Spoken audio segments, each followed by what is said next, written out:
Hey guys, let me make sure that my sound is on. Half the time I forget to do that. Okay, so I was about to go to bed. I have to get up kind of early in the morning, but I wanted to talk to y'all. There's a lot going on right now that might make people be afraid. I'm not going to go over tons of things in any kind of detail, but y'all have noticed if you have any kind of social media apps that you use, like Twitter or YouTube or whatever. I don't use Facebook, but y'all may, and I'm not sure what the censorship is like on Facebook. But on Twitter, you know that the president got kicked off Twitter indefinitely. You know that Lynn Wood and Sidney Powell and lots of conservative folks have gotten kicked off Twitter. Lots of people are in like what they call Twitter jail, where they've tweeted something that has basically put a suspension on their account. And so lots of people went over to Parler. And I'm not going to get into the whole, there's Parler, there's Rumble, there's lots of different apps and platforms and streaming services that you can use, and you just kind of have to figure out who owns them so that you kind of know, are they going to be around a while, or are they going to be censored because they're owned by Google or Yahoo or Apple or whatever.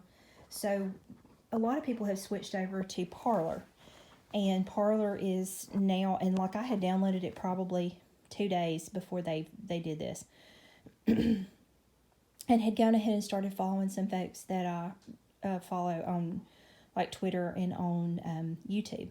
And what they've done is they basically said Apple has like kicked Parler out of their app store, and so they're warning them, and Google and whoever else are warning them that if they don't moderate their platform, because they don't moderate, it's just a platform. It's not for the left, it's not for the right, it's just a platform, it's just content. So they don't do moderation of it, and they've warned them if they don't moderate their content that they will kick them off of their and y'all, I'm not the most I don't understand the difference between platforms and just streaming and just hosting and all that, but basically they're saying they're going to pull their support, whether it's the platform they're on or the system they're using. I don't really understand, but in any case, what they're saying is they're going to pull them off of those kind of things. Amazon is also threatening them as well. So you got Apple, Amazon, and is it Yahoo? I can't remember, guys. There's so many. But the gist of it is that's a free platform, and they're trying to kill it. They're trying to strangle it. I joined Rumble. I'm not going to tell y'all what to join or what to do, but you might want to look up some things, because I don't know how long we're gonna be here. But while we're here, I would think that we would want to know what's going on. Yahoo, I'm on. I'm going to continue posting on Yahoo. I think our channel is small enough that for right now we're okay. At some point, I probably will switch over to another platform as well, and I'll post on both. But it's not going to be anything anybody would pay for, because that's just not anything I would do. And I'm not condemning people that do. I understand that, but I'm just saying that's not something I would do. But I would let y'all know, obviously, what platform that would be, so that y'all could follow me if you wanted to, or whatever. Don't know if we're even going to be here that long, but I'm just kind of thinking ahead. So there's lots of stuff coming out. The stuff from Italy, that's been out for a few days, that they've actually arrested some folks in Italy, and I'm talking about the Italians that they know have hacked into different things, and it's from a company named Leonardo is involved, and you can look up all that up yourself. I'm not going to go into like a great deal of information on that. I don't want to get censored, because this is not the main point of my message. There's a lot of things going on. There's some talk that maybe the emergency broadcast system is about to be used. There's just all kinds of talk. The thing about impeachment, just to kind of clarify that, the purpose of impeaching President Trump at this point, when he, if things go the way they want, he would be out of office anyway on the 20th, is because if he has been impeached, he can't run again. So he would not be able to run again in 2024. So that's part of it. The other part is he's getting more and more information, more and more proof about some underhanded dealings and some bad actors and just a bunch of stuff that they're afraid that he's going to do something with it in the last little bit. So they're trying to get him out of there as quickly as possible. So they're talking about impeaching. So what I would ask y'all to do is pray that that doesn't go anywhere. There's just a lot going on. So this is I don't even know where to start, guys. But I would say the first thing that I need to tell y'all is don't be afraid. There's no need to be afraid. We know that God is on the throne no matter what's going on in the external geopolitical world. God is on the throne. He has a plan. He hasn't deviated from his plan. We are still going to go in the rapture. It's still a pre-tribulation rapture. That's not anything to be afraid of. I want y'all to kind of remind yourself throughout your life of the good things that God has done for you. All the times he's come through for you, all the prayers he's answered for you, all the times that he's been found faithful. And then remind yourself of those times and ponder those times and praise God for those times. I want you to also think about the fact that when God says something, it becomes. In other words, when he says, through a apostle, and starts talking about the blessed hope, that becomes. It is then. Do you see what I mean? So he speaks things into existence. He also doesn't lie. And the reason he doesn't lie is because he can't, because what he says is. So think about that. So he's told us that he's coming. He's told us that, we're going to hear the trumpet, the voice of the archangel.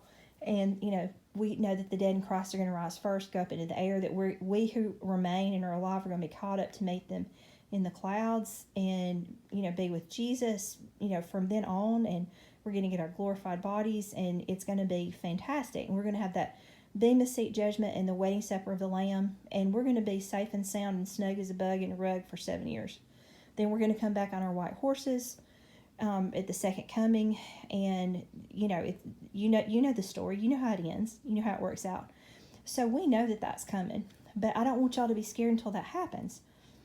I had actually done another video yesterday, and I felt like I rambled, so I wasn't going to post it, and I'm not going to post it. But I do want to tell you one of the things that I thought was important out of that video was the fact that I had a rapture dream. On January 6th, I watched some of the coverage while I was doing some work, and I had just gotten to the point where I couldn't watch anymore, couldn't listen anymore about it, and I took a nap. And during that, and I had been praying for a rapture dream.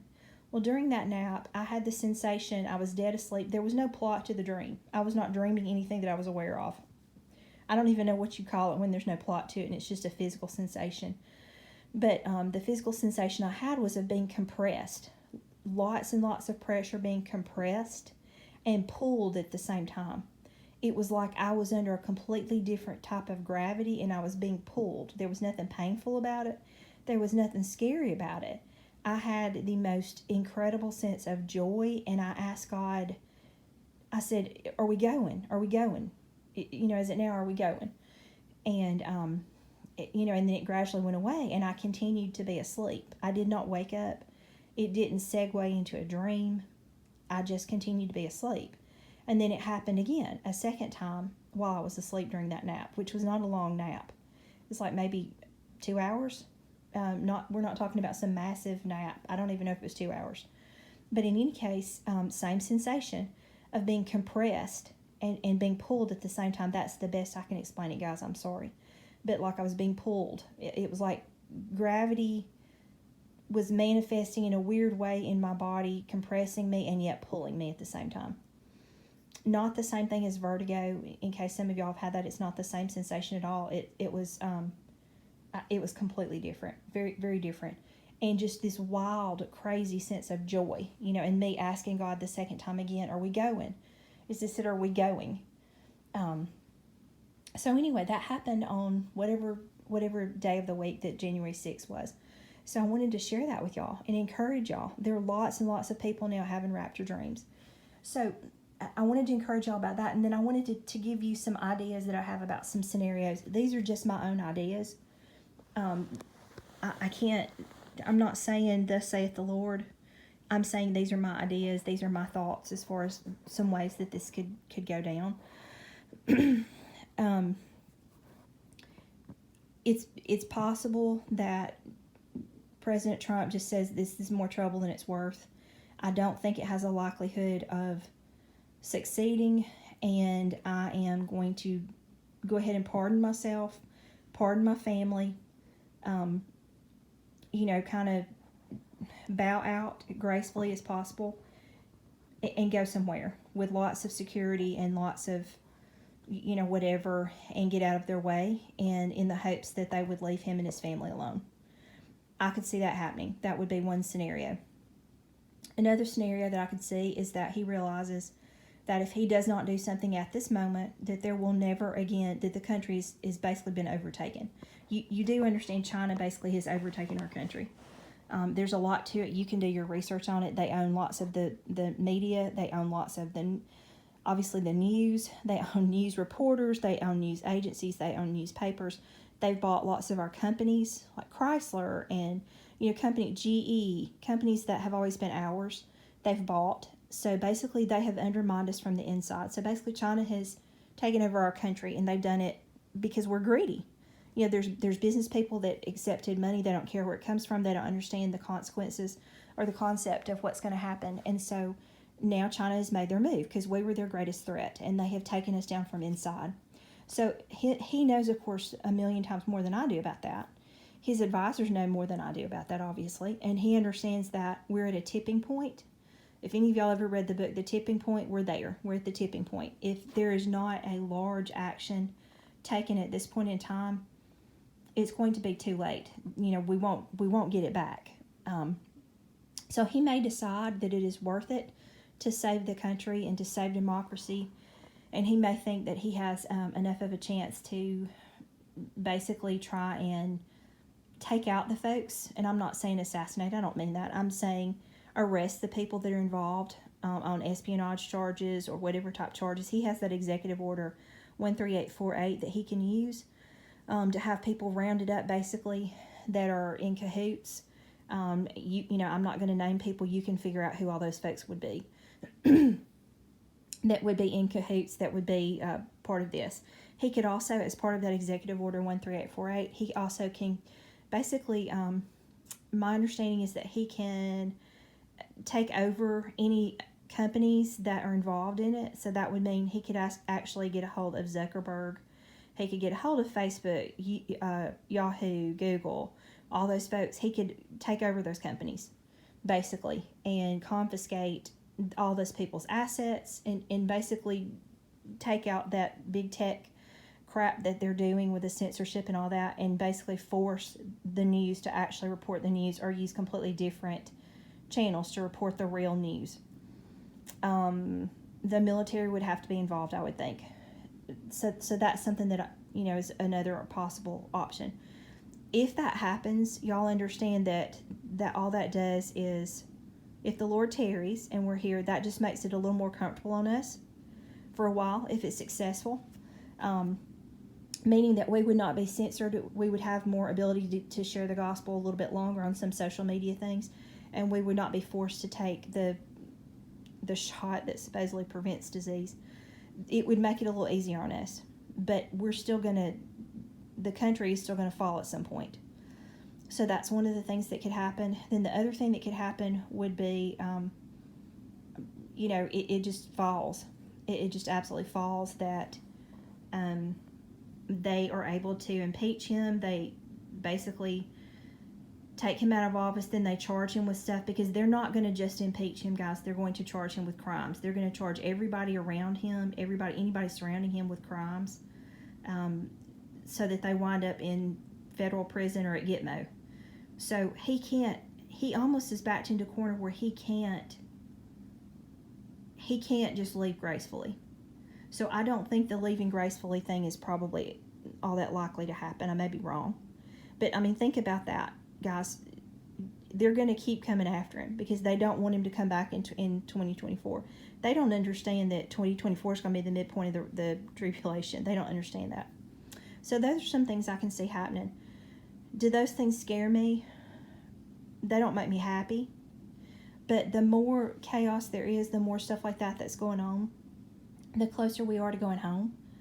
The other thing that I can see happening is, while we are in the midst of that chaos from either of those two scenarios, in which there's fighting back taking place, China or Russia or somebody decides to attack us, or China or Russia or Iran, I forgot Iran, decides to attack us, or Iran or one of those countries that is in Gog Magog decides to attack Israel because they know we're busy, or President Trump before he's gone, and I'm not sure that this would happen at this point because I don't know how much support he has. He and Israel team up and they attack the terrorist in Iran. That's one of the things. But this inner chaos and turmoil within the United States right now is the perfect time for somebody to invade us. So those of you that have had or heard of the visions that people are having and the dreams that people are having about, when they come down, we go up, that would be one of the things that I could see happening. So all of this is coming into place the way it is. So please don't get scared. Don't get overwhelmed by fear and dread. The joy of the Lord is our strength. Y'all, we're almost there. We are so close. We're almost home. We are almost home. The rapture is this kind of thing where it's like this. For some people, it's like a fantasy. It's not really real in their mind. They can't quite imagine that something like that could happen. It just seems so supernatural and all that. So for those folks, this is probably very frightening. For those of us that know, because they're not really sure if they put their faith in it. I'm not saying they're not saved. I'm just saying that they maybe did not put all their faith in the blessed hope like we have. But for those of us that really do know of the blessed hope and know what it means and what God intends with it, this should be a very exciting time for us, a time of confirmation of everything that we've been watching for and waiting for. Some of you guys for decades and decades and decades in all of your life. For me, since, oh goodness, it's been about 23, 24 years. I mean, some of you much, much longer. So this is not anything to be afraid of. This is the kind of thing that we need to say, Lord, I can see your hand moving. I see what's happening. At the same time, I'm just going to tell you, I don't know how bad it's going to get before we go. I do not think it's going to be the kind of thing. I fully believe that the Lord is not going to let us get beaten up before he takes us. I know he's not going to beat up his bride before, he comes to get us. That's just goofy. So don't get too scared. Don't get too worked up into the frenzy that the people that have no hope are getting worked up into. And just keep your eyes on the Lord. Get in the Word. Get in prayer. Pray for peace and safety. And I know that that's in the Bible too, but pray for peace and safety for your family, your community, before we go, so that we can get out of here without, any kind of just craziness, if that's possible. But whatever goes on, keep your eyes on the Lord. And y'all, it's okay. It is absolutely okay. Claim Psalm 91 over yourself and your family. Share the gospel. If there's somebody in your family, there's a friend that you love and you have waited because you were embarrassed or scared or didn't know how to share the gospel with them, your time's up. I hate to say it to you, but your time is up. We're not promised that we're going to wake up tomorrow. We may get that emergency broadcasting signal tonight in the middle of the night saying, we're being attacked by Russia, or the government has, President Trump has overthrown whatever. We have no idea what's going to happen here. So your time is up for worrying about what people are going to think about you. We're past that. So I know I sound harsh. I don't mean to. I just am telling you what I'm feeling in my spirit. So 30 seconds of salvation. If you have stumbled on this channel and you're thinking, why am I on this channel? And you're still listening, this is why you're on this channel. I can explain to you how to get saved in 30 seconds or less, because it is not hard. It is not hard. You just have to admit that you have sinned. All of us have sinned. I'm not pinpointing you specifically, but you have to admit that you have sinned. Admit that Jesus died on the cross for your sins. And guys, he paid for every single one of them. All the ones you've already done, all the ones you might be doing, and the ones that you're going to do. He's paid for all of them. He was buried after he died, and he was resurrected on the third day. And then just invite him into your life to be your Lord and Savior. Just say, Lord, please, I know that you died on the cross for my sins. I am a sinner, and you died on the cross and paid for my sins. I accept that sacrifice you made for me, Lord. Come into my life and be my Savior. That is all you have to do. You are now saved, and you are going in the rapture, and you don't have to worry about what's happening with the rest of the world. You're safe, and you're on that. It's like a lifeboat. You are on the last lifeboat, and we're getting out of here. In any case, if the Lord doesn't hurry and come get us, I will talk to y'all tomorrow. Bye bye. One other thing that I wanted to mention to y'all, those of you that are in other countries that are on lockdown, y'all are on lockdown so you can't help us. That's basically what the plan is. You are on lockdown so that you can't help us. So that the actual regular citizens are being kind of contained. And it partially it's so that y'all can't help us, but also because they know, the other governments know that it's going to get bad, and some of them may actually be trying to protect y'all to some degree, to keep y'all from rioting and doing unrest, but also to keep you safe in case there's bombing or whatever like that. So that's just something that I thought of. I may be completely wrong, but there is no such thing as a coincidence. If it walks like a duck and it talks like a duck, it's a duck. So if you wonder why, the lockdowns are happening, and then also the quote, much more contagious strain of the crown disease, you know what I'm talking about. And that's not an accident that's happening right now, that's spreading really quickly right now. So just wanted to share that with y'all also. In any case, we're not going to be afraid, because we're not given to a spirit of fear, but of power and mind, and power and a sound mind. And, the love of God lifts us up. It's the joy of the Lord that is our strength. And so I would like y'all to remember that. Good night, y'all. I hope y'all sleep good. And, maybe we'll wake up in heaven. Who knows, y'all? But in any case, God bless y'all and keep y'all. Good night.